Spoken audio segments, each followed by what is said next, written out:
Assalamualaikum dan selamat sejahtera kepada semua pensyarah dan rakan-rakan seperjuangan.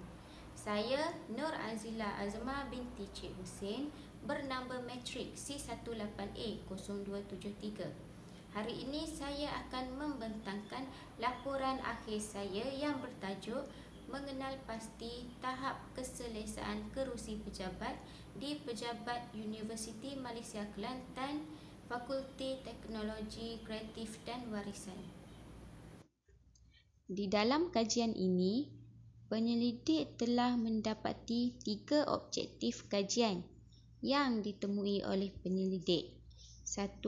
Mengenal pasti tahap keselesaan pekerja pejabat menggunakan kerusi pejabat di Pejabat Universiti Malaysia Kelantan, Fakulti Teknologi Kreatif dan Warisan. Kedua, mengenal pasti faktor-faktor yang mempengaruhi pekerjaan semasa bekerja. Ketiga, menganalisis punca ketidakselesaan pekerja di pejabat. Bagi skop kajian pula, saya telah mensasarkan kepada pekerja, terutama pekerja pejabat. Terutama sekali pekerja pejabat yang bekerja di Pejabat Universiti Malaysia Kelantan telah saya edarkan borang soal selidik untuk dijawab. Saya telah mengedarkan borang soal selidik menggunakan kaedah atas talian iaitu menggunakan Google Form. Populasi dan persempelan. Populasi dalam kajian ini tertumpu kepada 26 orang responden, iaitu responden daripada pekerja pejabat di Universiti Malaysia Kelantan. Responden yang telah saya ambil adalah terdiri daripada jantina lelaki dan perempuan yang berumur di antara 20 tahun hingga 40 tahun telah menjawab soalan kaji selidik yang telah saya edarkan melalui Google Form. Seterusnya adalah reka bentuk kajian.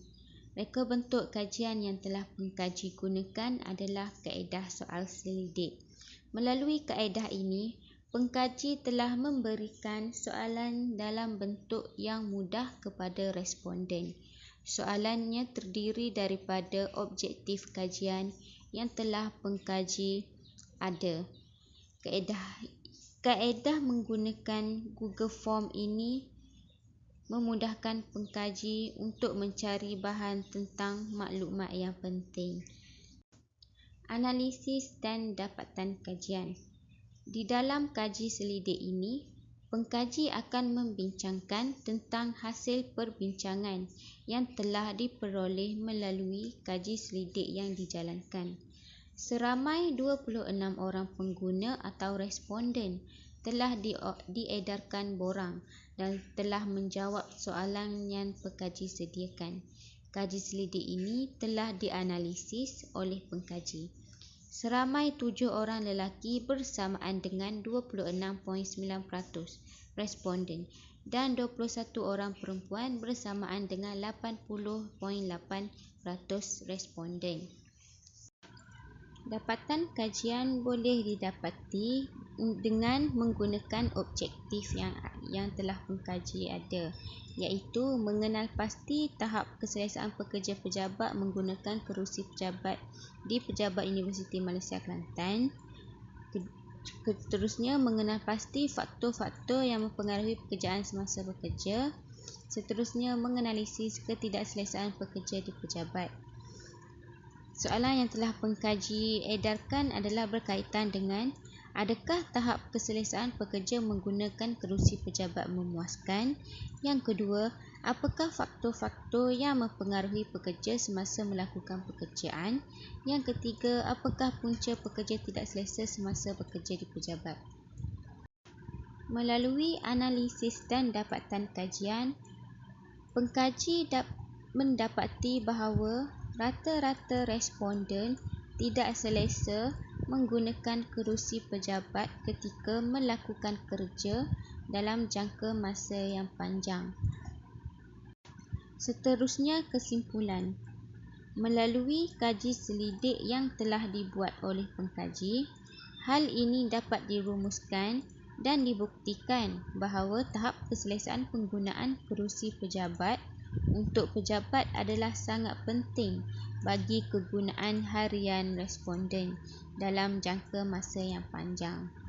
Di samping itu, reka bentuk kerusi hendaklah direka mengikut keadaan yang hendak digunakan dan hendaklah ergonomik kepada pengguna supaya pengguna lebih selesa dan menjalankan tanggungjawab yang diberi. Itu saja pembentangan video saya pada kali ini. Sekian, terima kasih.